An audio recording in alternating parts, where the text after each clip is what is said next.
All right, guys, welcome back to another podcast, Vargas Team Podcast, or the As Is Podcast, whatever the name of this podcast is, we'll name it later.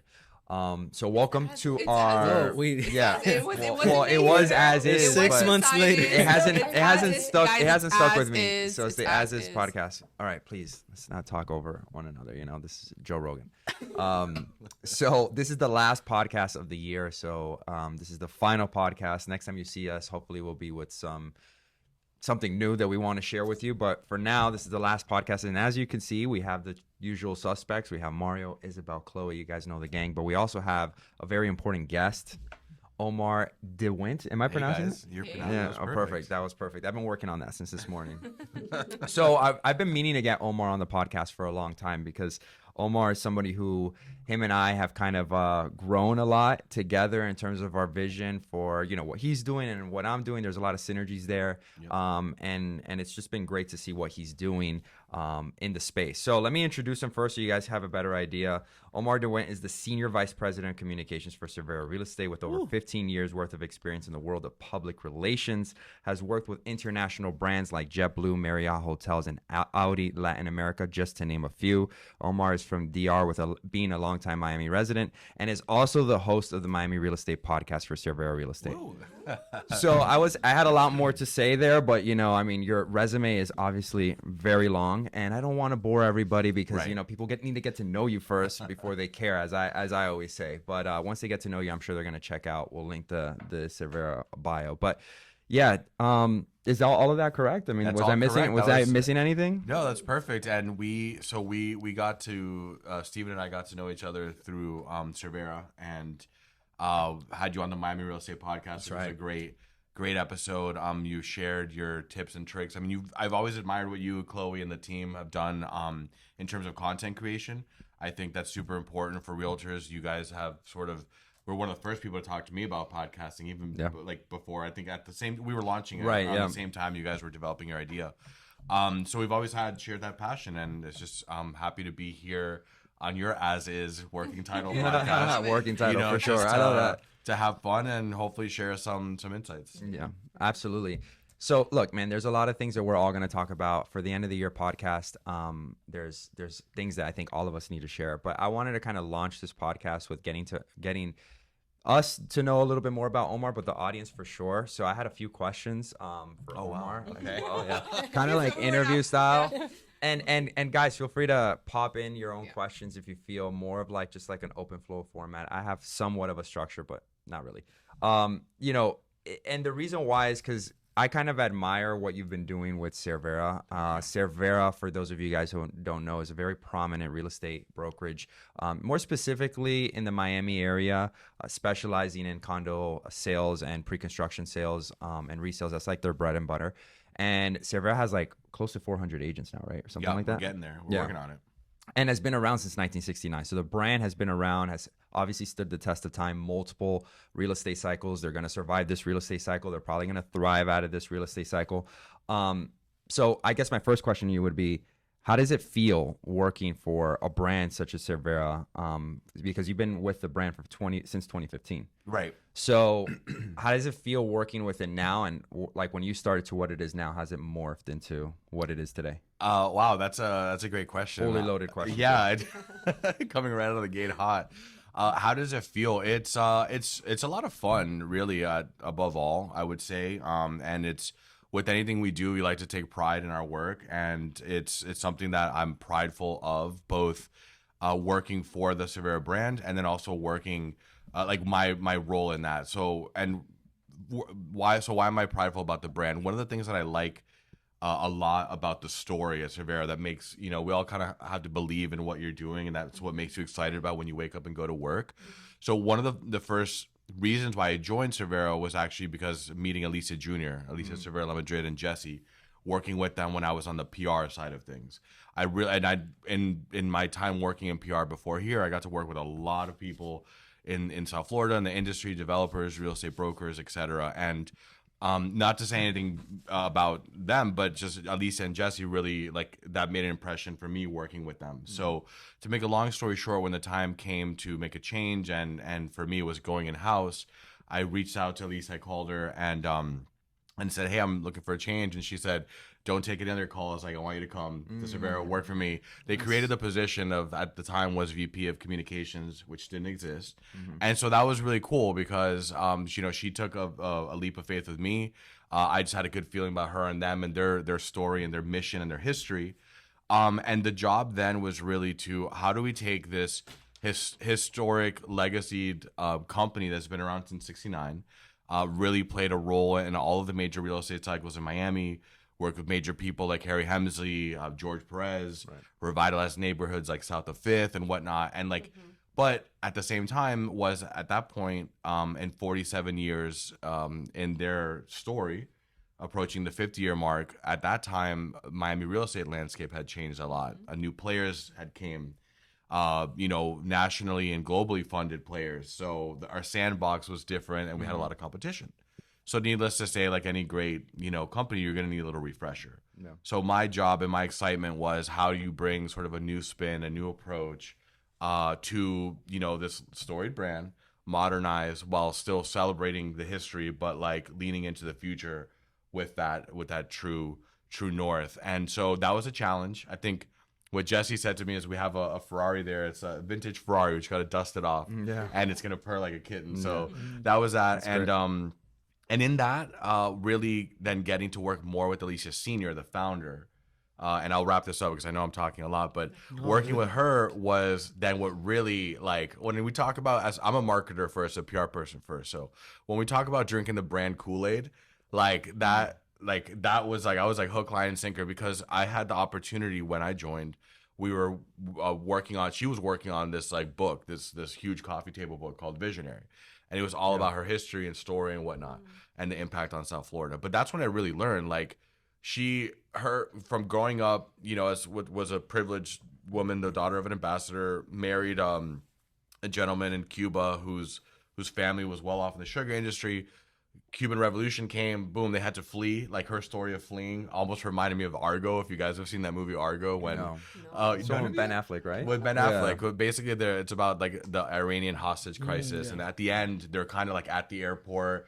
They have fake passports, and they're playing as Canadian filmmakers, and they're on the Swiss Air jet, like trying to get out, but then the Iranian soldiers realize it's them, so they're chasing them and trying to, and it's a whole like nail biter to get them to take off.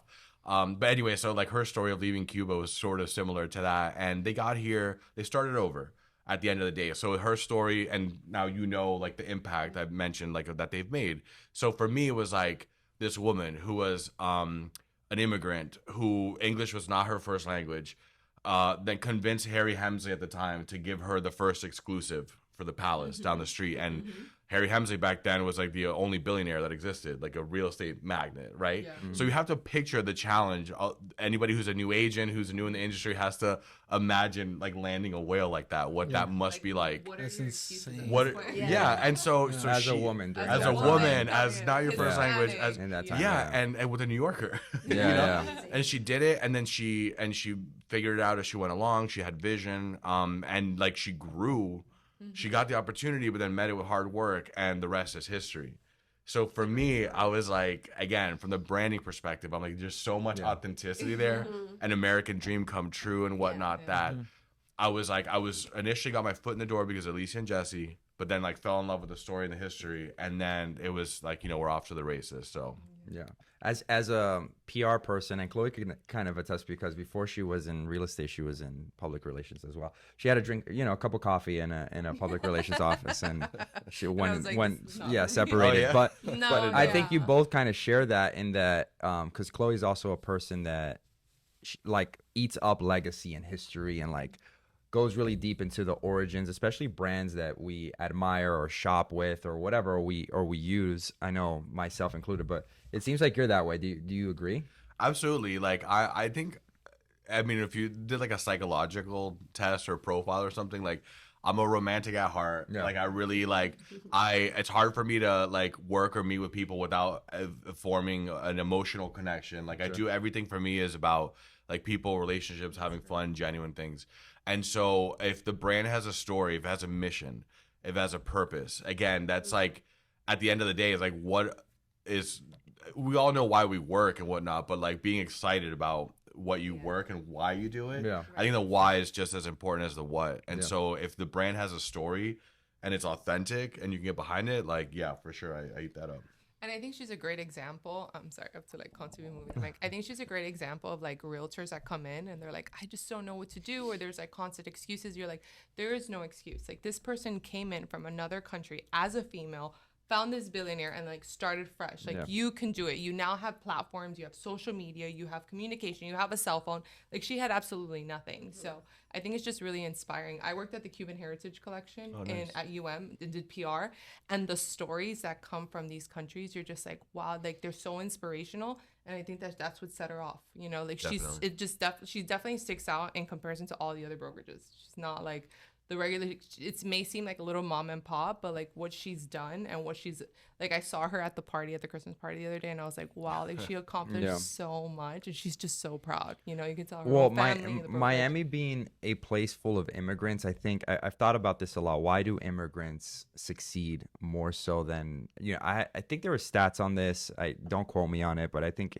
immigrants after like one generation, they've pretty much pulled themselves out of poverty for the most part. Wow. And I think that if you go into the mindset of an immigrant, especially like my dad being one, and he came from Colombia here, and I'm thinking, if you grew up here in the States or in Miami, and you just have things that you're just accustomed to and you almost expect, right? Like hot water and, you know, having a bed and all these things that you start taking for granted. That baseline is no longer something that you are grateful for. So when an immigrant gets here, and even like the basic necessities that other people take for granted, they're just on fire for. These are like amazing milestones that they get to, you know, even go drive a car, or they even get to go into a place with air conditioning, or they get to, you know, sleep in a warm bed, or actually not have to worry about where their water's coming from. You know, these things, when they get here, they're like, wow, this is amazing, with the bare minimum. And that mindset kind of propels them to move forward, because they get a taste of what it's like to, which is crazy, the perspective, like what luxury is to them, because these are luxuries, you know, and then they just take off.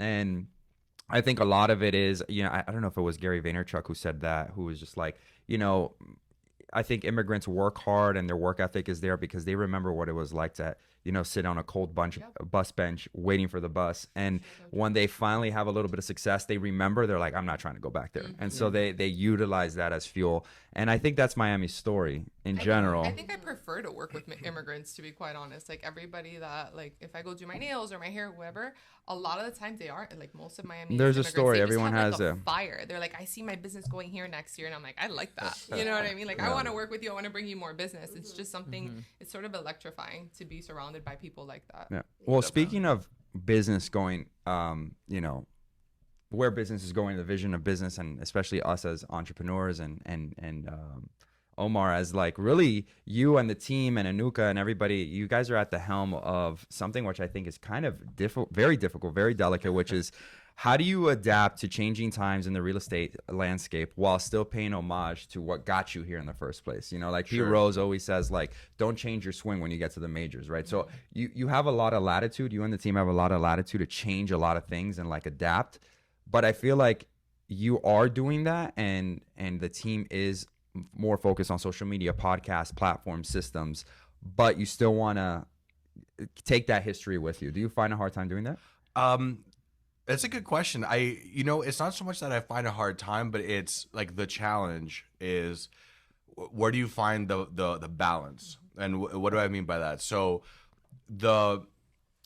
early on, I realized, so like, I'm drinking the Kool-Aid. I love the story, right? There's a lot of history there, right? You can be inspired by it. But as times evolve, as times change, right now, what's more important than anything, especially in the real estate world, it's like, you are your brand. Yeah. Right? Everybody, every realtor wants to be their own brand, and they need to be their own brand. So what is the challenge and the opportunity is, it's not focusing too much on the history and the legacy that overpowers, you know, the new agent coming in the door that wants to be, let's say, the next Alicia Cervera.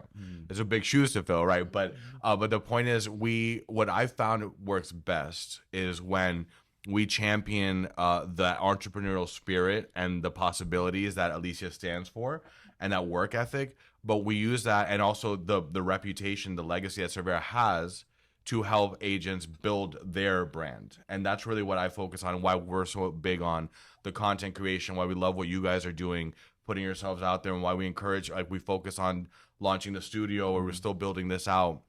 And the content that we're putting out and the tools that we're putting out is to help agents. It's all about helping them build their brand with us as like the shoulders to stand on, if you will, to play from my man Isaac Newton.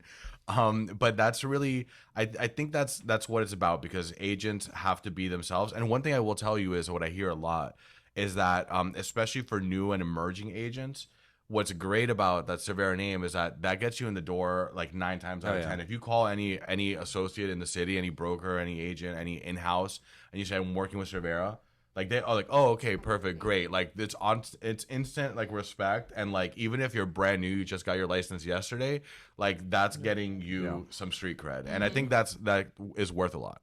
I can't tell you how many developers I work with that are not, the George Perez's of the world. They're smaller, getting their foot in the door. They're still building 10, 20, 50, 100 unit buildings. But to Cervera, that's, they're working with big developers.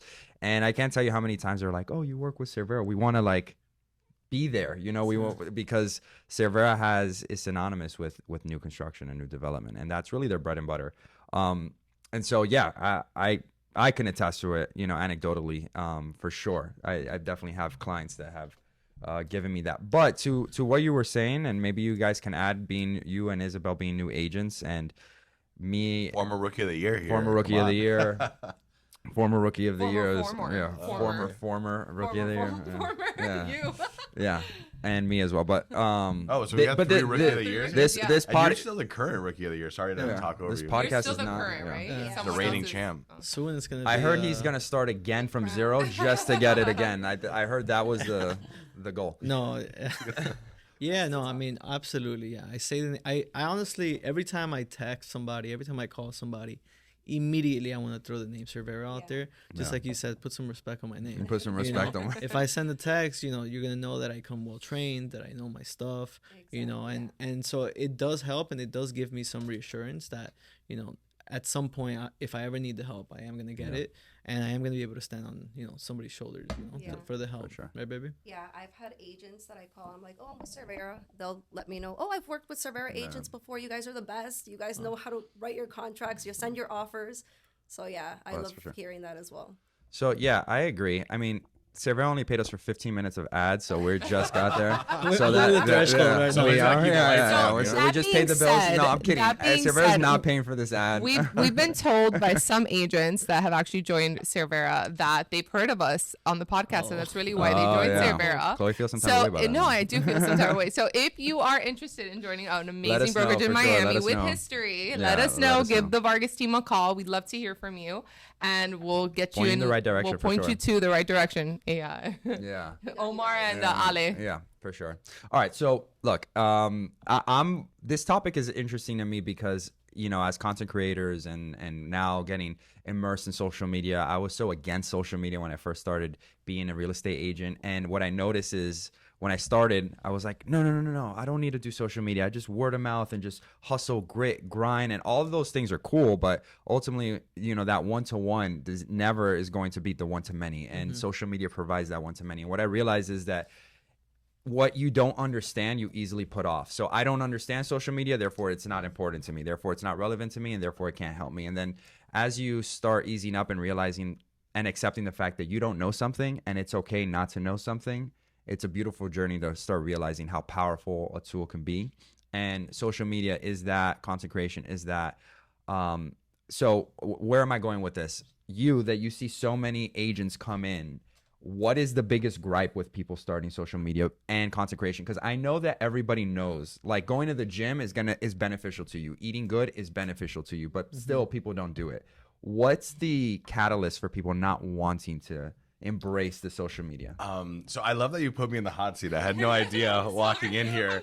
I'm like, what are the topics, guys? The topics are you answer all our questions. No, but no. This is fun actually. I'm kind of like a geek about talking about this stuff, so it's fun in a painful way. Yeah, in a painful way. No, but but you can ask me a question after. It's no, I'm totally kidding. But I think the gripe. It's a great question. It's a great point because I see as we're doing our marketing training, I see a lot of agents coming through the doors, different ages, different aptitudes. Let's say with technology and social. Some are already like mini influencers, and others are like, what is Excel or Instagram, right? So you have, and that's not to take away from like they may have the best network and database. They just aren't Amazing on social closer, media, but they just right. So I think part of it is you just actually hit on it is when you said amazing closer, you have to really understand your strengths and what you bring to the table. But I guess to start with the beginning of your question is the gripe. It's how do I do it for some? And if they're really new to social, where do I begin, right? What is it? What's the point of it? Like how do I create an account and that type of stuff? Or maybe they have an account, but they don't know how to post.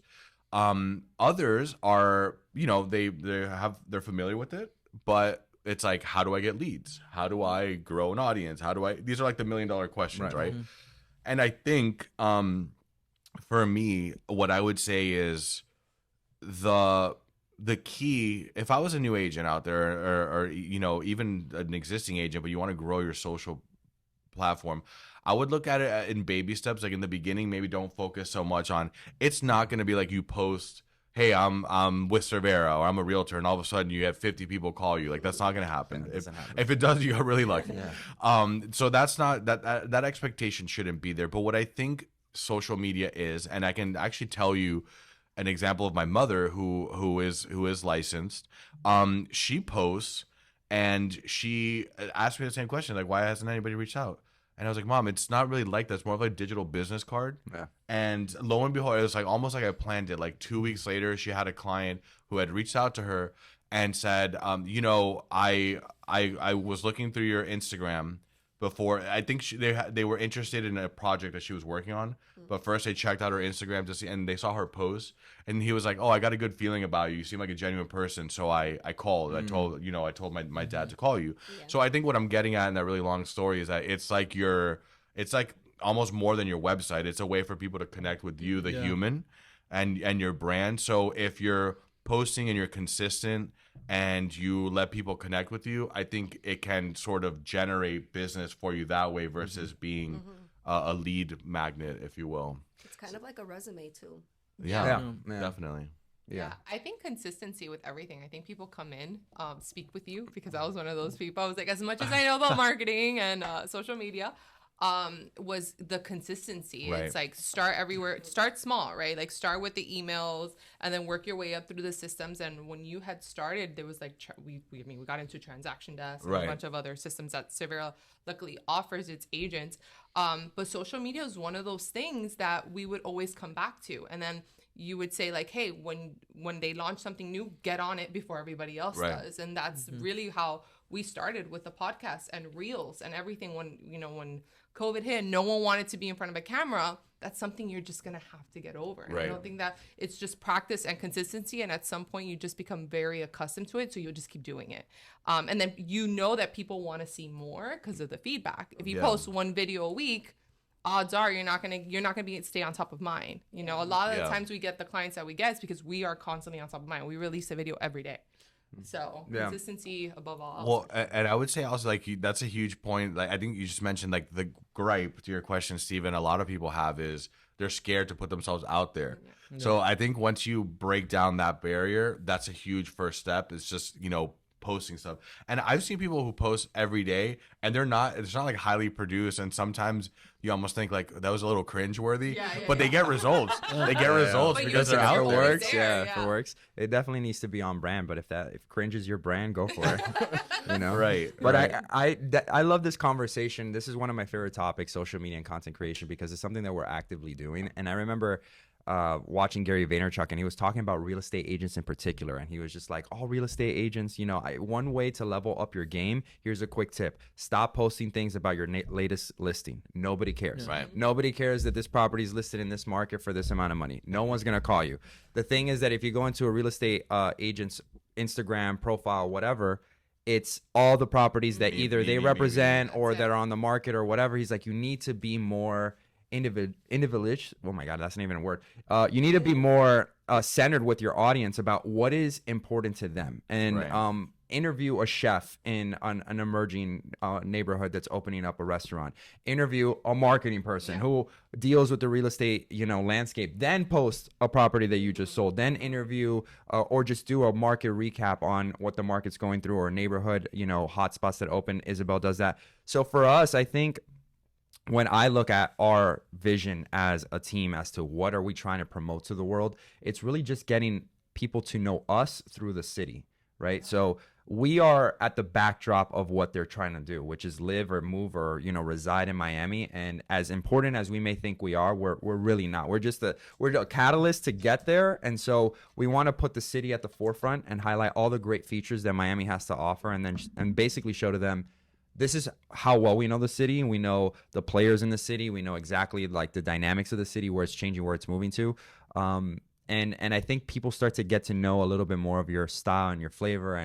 And it's so true. Like, I show up in a suit almost in all of my videos, that when I don't, people are like, you're way too casual. Like, whoa, what happened? Yeah. Like 3 times last week. They're like, what? A button down only? Like, that's kind of weird. Yeah. People didn't recognize you. We went to church, and it's so funny because some of the people from our church, some of my clients, I had a hat on. Right. Yeah, I had a hat on, and I had what is it? Athleisure, because I usually wear that on the weekend, and they're like.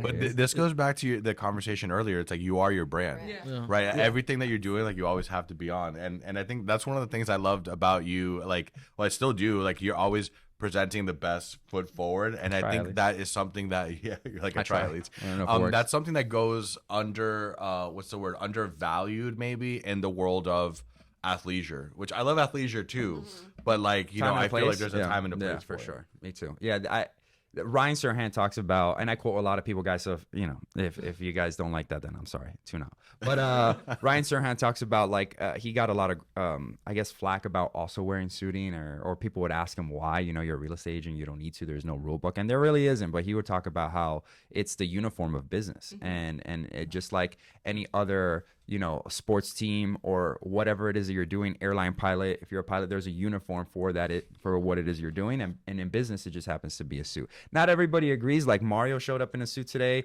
He was in slacks and t-shirts last time. Yeah, this is a rarefied air. I think it's because it's the last podcast today, right? I think it's because today's a very special day. Why is that? It's Friday. It's Basil. New beginnings coming up. This is our last podcast. All right. A second, I thought you were about to propose. I was like, Whoa. Yeah. Bro, we have the camera set up here. Yeah. Okay, so you know. It has to happen here. Yeah, the camera set up. Listen, you got a house now. You're all. We're moving into a single family home from an apartment. Do you feel like you're finally adulting?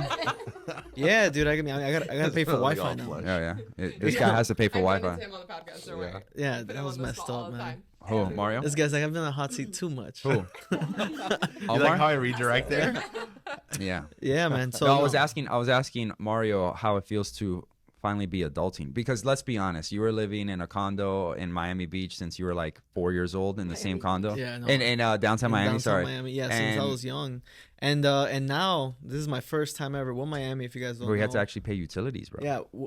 All the utilities are included except electricity. So I'm talking about Wi-Fi, cable. In the condo. But now that you're moving to a home, or that you moved into a home, you gotta mow the lawn. Yeah, I gotta do all types of stuff. That's new to us. The landscaping. Landscaping. Landscaping, water. Landscaping is not included. Yeah, usually isn't. No, I got a leaf blower coming in. Yeah. A weed whacker coming in. Oh, so you're actually doing it. Yeah, so it's gonna be a thing I'm gonna do for 3 months. Super happy about, and then I'm probably gonna hire somebody. I just got a pressure cleaner the other day. That was. That's some grown up stuff right there. Yeah. You know, you're old when you get excited about pressure cleaners, man. Yeah. I was like, I can do this myself. How is that going? It was great. Yeah. It was actually a lot easier than I thought. I was like it was funny. I was at Home Depot. I was asking the guy 100 questions. He's like, Yes. Bro, it's honestly, just a pressure cleaner, Yeah, bro. he's like, just literally just read the instruction booklet and you'll be fine. Or YouTube it. Dude, it just sprays water really, really fast. I love That's it. listening to these stories because my man does not buy one tool. No. Like Dude, my no. toolbox is pink, by the way. I Bro. bought it because I know he doesn't even use the Yeah. tool, so I'm like, I can use No, it. Not my strength. You know, it's not his strength when he's got a barbecue on his rooftop and he says, "Can you cook on this? I don't know how to use I it." don't know how to cook. It's- Yeah. Which we host people, but they end up cooking for us. Yeah. I'm like, dude, I'm You happy have to a host full you, burger? buy the Yeah. wine. I'll even buy, all the meats and Yeah. everything, We- and the we have the charcuterie spread, board we and just don't everything. know how to, like, I just eat don't it. know how to do it, Yeah. It's okay. And You have no other interest talents. too. I like it. I'm not interested in doing Yeah. it, and I don't know. I guess I'm a person who is like, I'm not interested in doing something. I don't even remotely even try. But the things that I am super interested in, You go all in. I'm fully Yeah. committed. But my personality, I We'll don't know. be at Home Depot now every week. Every Weekend, weekend, yeah. working Yeah, on no, projects. it's gonna be I a don't whole like nother Home thing. Depot, man. Home Depot gives me anxiety. Really? I love Yeah, Are you a man. Lowe's kind of guy?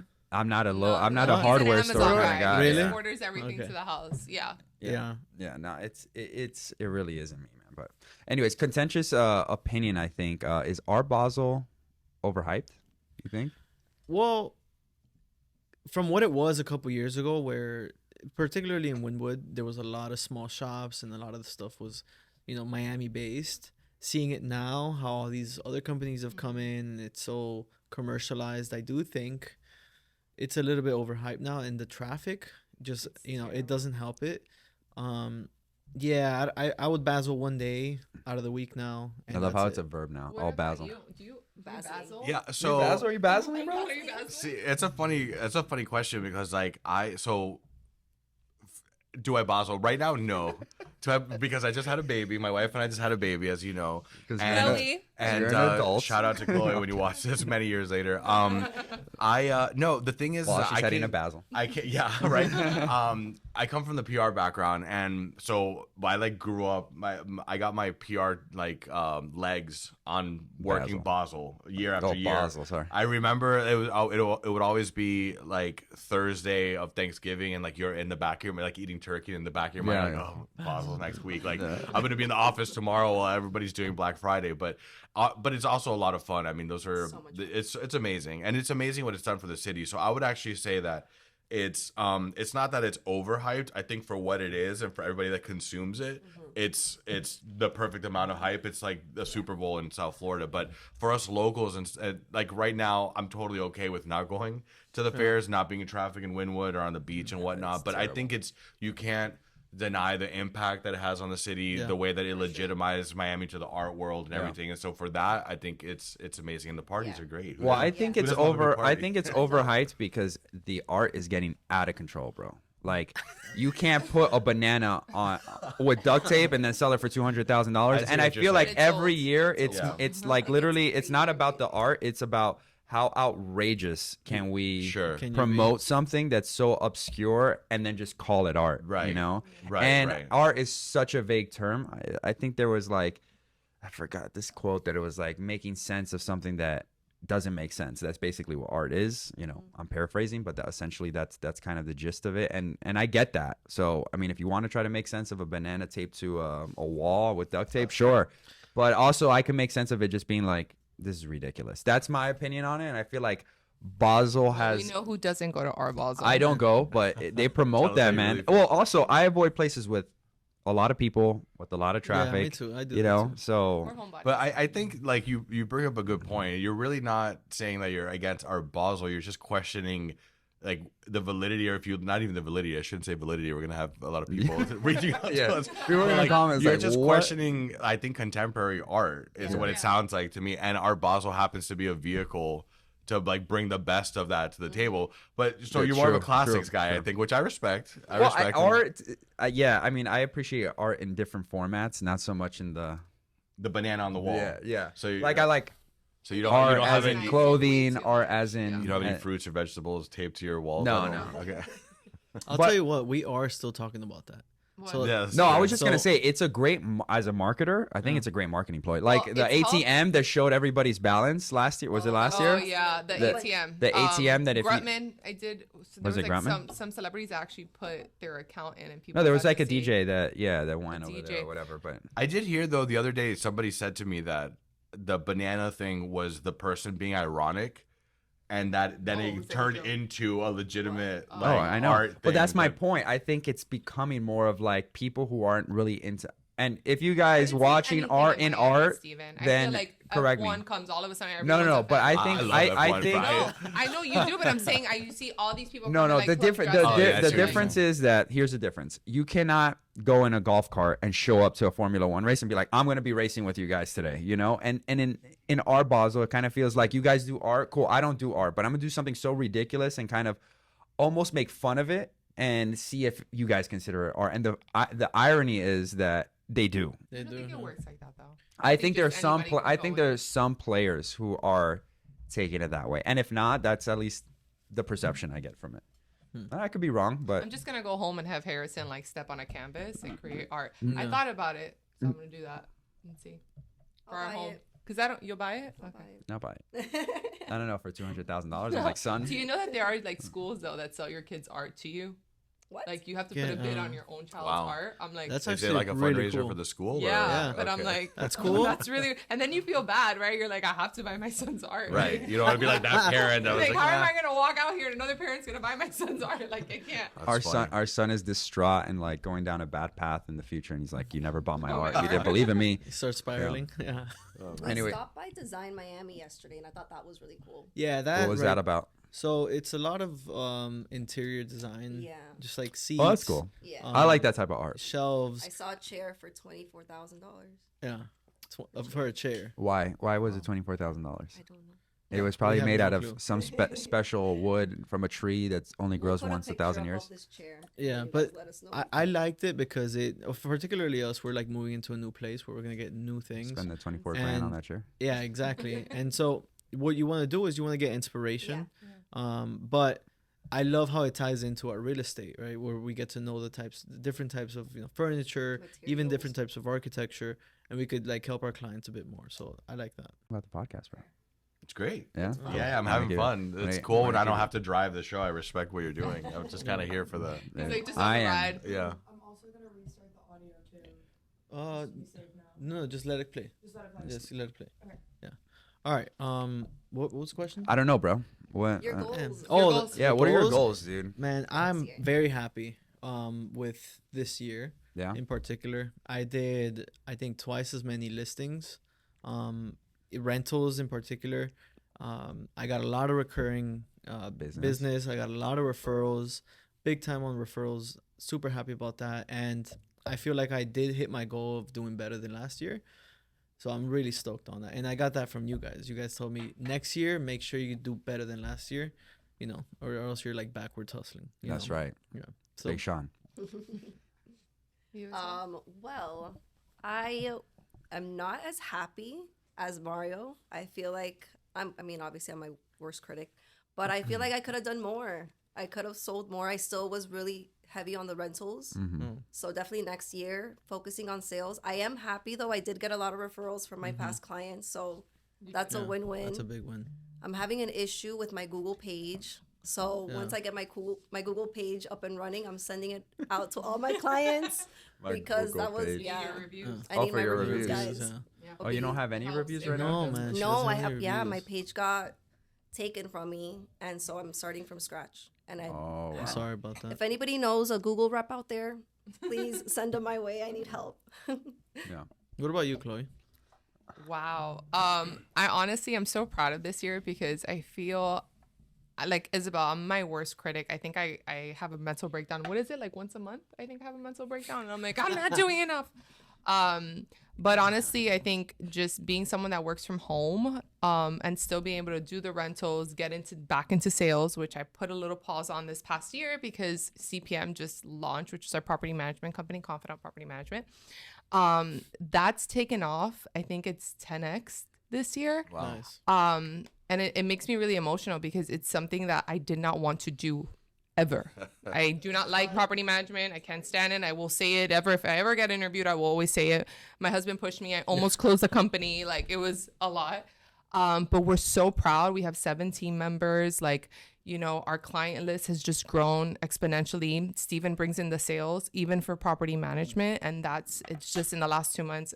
What were our numbers? It was just like outstanding. Like you can't even imagine, like, the spreadsheet it just said outstanding. But even on my vision board, it's like I couldn't even picture that. And so I'm not going to take a back seat on CPM. I'm definitely for 2024 gonna up CPM and up sales and rentals. So I'm super excited about that. I just don't know what my capacity is, but I know with God, it's unlimited. It's always so extending. It's infinite. So yeah, I'm really excited and the fact that you're a mom, which is like, and I'm a mom and a wife and have a household itself. and a bunch of people that rely on us 24/7. You saw what I just did there? I know. I'm very. I got like a bunch of brownie points. Thank you. He did. You got a bunch of likes on the They're like, video oh right now. yeah. He calls them matripuntos, matripuntos. which in English is like marriage points. So it allows I him. have this thing, like, right? benefits. So I don't know if any of the viewers are watching, but as a married man, you know, when you want to do something with your friends, go play basketball, go out for drinks or whatever, I'll look at my wife and I'm like, how many matripuntos, which is basically like,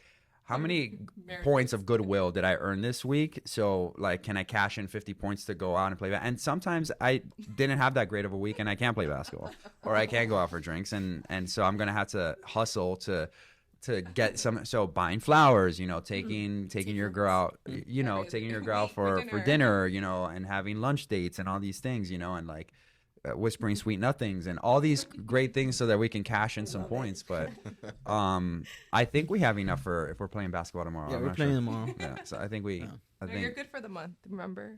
Yeah. You're good. Go. Do you agree? Do you agree with any? Do you agree with any of the topics that we're talking about right now? I agree with all of them. I definitely work on getting my marriage points. I won't divulge all my secrets here. Cool. But no, it's constantly like it's kind of like a one for me, one for you. Yeah, you know, sure. type of thing. And you know when you have the political capital to do X thing that you want to do, I right? just feel like my wife forgets Or the when one you're for you. when you're like in debt. But yeah. So I love. I've never called it matripuntos. So Yeah, I'm but gonna that's what it's totally. called. I'm gonna borrow that from you. But I'll tell you my goals for this year, and I'm actually gonna break them up between my professional goals and my personal goals. I like Nice. this. So I'll just add a caveat to it. Always I'm a the- one-upper. For real, He's bro. like, hold on, he's like, I'm you guys not are talking super to you. basic. Let me show you how. Let me show you how this is really done. I'm like not gonna get invited back here again. This is and this is why I'm the VP of communications. No, but here. so on the professional end, just to like sort of close out the conversation that we started in the beginning, it's last year and this year has been especially cool for me because working with Alicia Senior, right? So Yeah. last year I was able to work on, you know, together with the team, but played a big hand in securing the renaming of South Miami Avenue after Alicia Cervera that was Senior. a big moment. Yeah, so that was like super exciting where it just felt like we're able to like cap off an amazing career of this amazing lady. And then this year she got actually the Lifetime Achievement Award from South Florida Business Journal. So that was really cool with the company. Now for next year, working on sort of piggybacking off of that to getting towards 400, 500 agents. Actually 500 is the goal.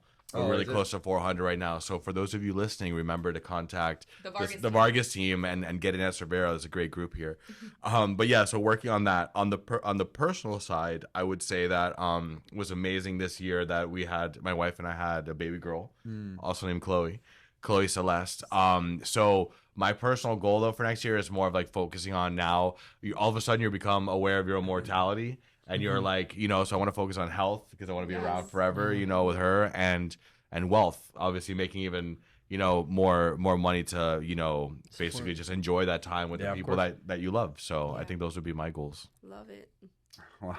But Steven, you didn't give us yours, did you? No, I didn't. Personal and business. Mine are a little tough. Like if I could just is this a setting where I could be honest? You're in the trust tree, I think. I'm in the circle net. of I trust. hope so. Transparency. I'm not sure how honest I have to be or just put on this face. So this year was a great year for me financially, and like I tell Mario, I'm like, dude, my goal and what I always tell God, I'm like, dude, if I make $1 more than I made last year, I'm moving forward, right? And I'm happy with that. You know, as long as I'm progressing, I'm good. And thankfully, yeah, our businesses have the beginning of this year, as you guys know, was super slow. I think like the first quarter was everybody was kind of just worried about interest rates continue to skyrocket and rise and where the economy is heading. And people put off. I had a couple contracts that just like canceled. And so it was kind of worrisome, which is why we doubled down on management. I was like, look, I'm not too sure the imminent future of what real estate is going to hold. I know that it's going to bounce back, but for the time being, we should probably focus on building something else and not put all our eggs in one basket. And that's kind of what we've been doing with investing and stuff like that. God has rewarded us with tremendous growth, and I'm super happy and blessed. But on a personal side, I think I've been less happy internally, which is kind of weird to kind of reconcile those two. This year or this month, I started to really focus more on like mental health and wellness, because your boy is working too many hours. You can only work 16 hours a day for so long, and I've kind of been on this grind for about 4 to 5 years now, and it's really starting. Once I had a kid, I think without Harrison, I was good. I realized I could do this. But now that you have to give time to your son and to your wife and to your work, and now another business and employees, I'm almost trying to feel like my goal next year isn't really to grow the business like I was in the trajectory that I was going, but more focus on more time that I'm more happy, if that makes sense. Where I have time management, buying my time back. And I'm more concerned now about just spending time with the people that I care about. And then, having moments, like I say moments, like an hour to myself at some point. I don't have a lot of that, which I'm grateful for. I'm not complaining, but I feel like a lot of people who are workaholics like myself struggle with admitting that. And I've come to that realization. So that's it. End of trust circle, but that's kind of what the goal is. Yeah, I think focusing on yourself is going to help your business, because you're going to be happy and your clients will feel it. Yeah. Chloe will feel it. I think part of it too has to come from like analyzing of all the things that we're doing. Are there things in what we're doing that I can delegate, I can automate, or it's not giving me the ROI or the big picture, that maybe I just shouldn't do it at all. Sometimes I have to say no to some business. I don't know. Yeah, being somebody who likes control, growing in all aspects of life, meaning by proxy, you lose control. It's impossible to grow and have control at the same time. You have to rely on other people. You have to have systems. And so that's kind of a scary thing as an entrepreneur, but it's something that you have to master, because mastering sales, mastering marketing is very different than mastering operations and delegation. Right. They're different skill sets. So not a skill set that comes naturally to me, but that's the goal for 2024, which it ties into the real estate thing, and probably like the last topic we will talk about today, which is where real estate is going in 2024, because our goals is to grow. And the Fed announced, I don't know if you saw this, Omar, but the Fed announced that they are going to start reducing interest rates, and interest rates have already started to come down I think it's a quarter of a basis point. And there supposedly is a set time frame for next year where interest rates are going to continue to come down, provided that, I think Jerome Powell was saying, provided that inflation continues to stay at bay. It has nothing to do with the political campaign coming up for 2024. I don't know, that because that's what they're also saying. So all I would say is the conspiracy podcast that we do is on Wednesdays. So we're between Basel and the political hot takes, you're gonna get a lot of. We're gonna get a lot of. We knew this was gonna happen. It was just a matter of time. I figured that they were gonna come down. I just didn't figure they weren't gonna come down now. Coincidence? Dun dun dun. I don't know, but I'm happy that they are. And but one thing that is kind of scary for the consumer is, prices and transactions, prices haven't really gone down. Let's just be honest. Like, they've kind of stabilized, and yes, you could get some deals out there and negotiate prices down, and that's all great and dandy, and the competition isn't out there, but there's still a lot of demand for very little inventory. When interest rates go down, that's obviously not going to get better, so we're going to go, hopefully not back to pandemic where it was just lines out. You guys remember those videos where it was lines out the neighborhood and like 27 people for an open house? Yeah. I don't think anyone wants to go back through that. We lived that. Oh my god. Even as listing agents were like, "Oh, I love it." I'm like, "Dude, I was a listing agent for a lot of those properties, and going through 18 offers, was like so cumbersome, bro." You have to like create these. Yeah, like hey, You I want some have coffee? to like create Check an out my email offer. outlining it, explaining it to my clients, sitting down. It took like Yeah. four It was a times as long to like process these offers and go through them. So I don't think anybody on any side really wants to deal with it. They just want to deal with the healthy market. But so that leads to my point. Where do you guys see from a marketing and communications perspective to a real estate agent perspective on what's the writing on the wall for 2024 for real estate? Wow. So that crystal ball question is always hard. But what I see is kind of like, the interest rates are going to be interesting. Coming out of this year, it's like the buyers are kind of on the sideline because the interest rates are high. But even if then the sellers don't want to sell because then if they sell, at least here in Miami, where are you going to buy unless you're leaving Miami? And let's be honest, not a lot of people want to leave Miami right now. Especially with all these events. With our Basel and all the bananas on the wall. Yeah. But no, so it's what do I listen, what I see, and it sounds like I'm drinking the Kool-Aid, but it's the Miami Kool-Aid and I like it. What I see is that I think it's going to be a good year in Miami one way or another. That's we were fortunate, knock on wood, that this year we were one of the only cities in the U.S. I think that maintained and grew in value, and I hope that maintains. It's hard to predict what's going to happen with the global economy, but one thing is for sure that we've seen in the past. It's like when something's bad here, it's good in other countries and areas, and fortunately Miami is such a feeder, such a global city that like it's kind of like all of our eggs are not in one basket. That's true, yeah. So I hope that continues to be true. I believe it will. I think there's exciting new construction coming out, exciting new buildings. I'm excited to see, this relocation, the Citadel office, like over here, and more big players come. And I hope that also at the same time that we find more opportunities of houses that are not super expensive. That So those are the things that I'm looking out for. What about you, Chloe? Oh, I'm on the hot seat. Okay. No, I definitely agree with you. I think Miami is just so incredibly expensive to live here, That was so animated. She's like, I got to speak on this podcast, dude. Really? This girl said, oh, no way. No, 'cause I didn't think Someone asked you a question on a podcast? on this order. Do you guys go? you should have seen the face. Oh, my You're God. looking this way, and I'm like, he's gonna go to Mario. I'm like, wait, because I'm thinking, I knew what I was. That's a gonna say, but I don't communication stunt he pulls, bro. No, yeah, that's what Wants it to see was. who's But I paying love it 'cause attention. I was ready. Yeah. No, I Actually, no, definitely- you're not ready because this question's for Sarah. Sarah, what do you have today? Sarah's our producer. For those of you who are wondering, like, who is this guy Our pointing to? lovely Sarah, just making sure we survive Yeah, out yeah. here. No, I definitely agree with Omar, and I've said it in the previous podcast. Miami is sort of that filter out to other parts of the state, essentially. So a lot of people that cannot afford or will not be able to afford living here, I am hearing, especially like, I would say like people that have lived here their whole lives, or like they're retiring, they're moving up, right? They're moving up the Oh, your Broward. family. My family. Yeah, essentially, you're getting a right? listie Everyone's now, sort yeah. of like now going to New York, which is so weird. It's like gravitating that way. Miami, correct me if I'm wrong, is now one of the most expensive cities. I think it's like top 2 at this point. Yeah, Sarah will fact check that for us. Yeah. So thanks, Sarah. So now I'm hearing like the Tampa and like Sarasota, and like that. Those are like the hot spots, and I get it. Like at the end of the day, I love Florida. It's not just Miami. Yeah. I do love Florida. I think that there's a lot of benefits, not just politically, but like it's just a beautiful state. Ideally, everybody would want to be in Miami, but if you just can't afford to live here, unfortunately, like Omar said, like I really do hope that they do affordable housing, just so like the people that were at least born here and want to have careers here and raise their families here have that opportunity. Yeah. Miami is the least affordable place to live in the U.S. as of October 2023. There we go. Wow. As So of we're last the month. most expensive city. in No, the no, no. world. The least affordable. Least affordable. At least affordable. Okay. How do they Affordability define it? Okay. is the amount that real estate costs versus the Versus your income. salary. Yeah. Got it. Yeah. So the income here is much less than, like, for example, New York may have higher real estate, but their income is So it's like a percentage, like 60% incommensurate of to your what it income is much higher, right? The percentage. Living costs. As of October. Yeah. As of a few months ago, yeah.